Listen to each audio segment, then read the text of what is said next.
Hi guys, dito naman tayo. Ito, yung nasa likod ko. Gagawin natin yan yung kunwari magiging lion tayo.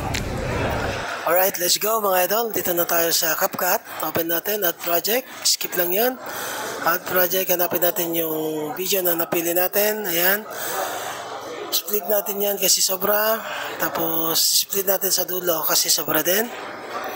Alright, tapos cut natin yan, i-split natin yan. Tapos i-pindutin mo, tapos i-freeze mo. I-freeze natin. Pagka hanapin natin yung freeze, ayan na yung freeze. Ayan na, naka-freeze na. Tignan natin yung sobra mga idol at i-delete din natin yun kasi hindi rin natin kailangan yun. Okay, tapos papunta tayo sa style mga idol. Hanapin natin, pindutin natin yung particles. Andun yung video effect na yan mga idol. Hanapin mo lang yan.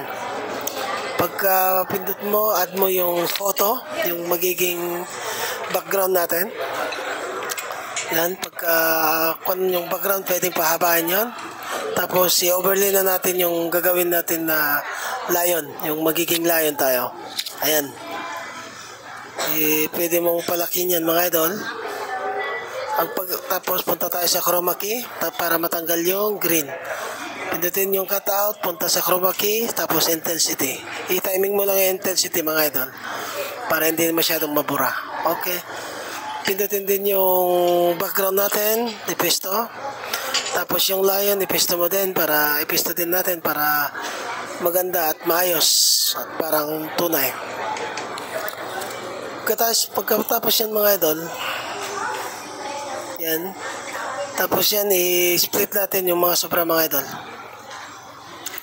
Split lang yan. Split din sa taas. Tapos, ayan. Ay, hello. So, ayan na nga mga idol. Tapos, i-download muna natin. Pagkatapos, tapos i-add mo ulit natin mga idol para maayos natin ng gusto. Ayan. Split natin. Ayan, hanapin natin yung mga effect mga idol. Yung punta tayo sa spark. Ayan. Tapos, pagkatapos yan mga idol, punta tayo sa photo effect. Punta tayo sa photo effect, sa hasolinization. Tapos, dyan mga idol, napakadaming effect dyan. Sa inyo na kung anong gusto nyong magiging effect sa inyong video.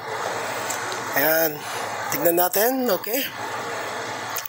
Pagkatapos yan mga idol, yan, i-cut natin yan, split, tapos pindutin natin siya, tapos punta tayo sa animation.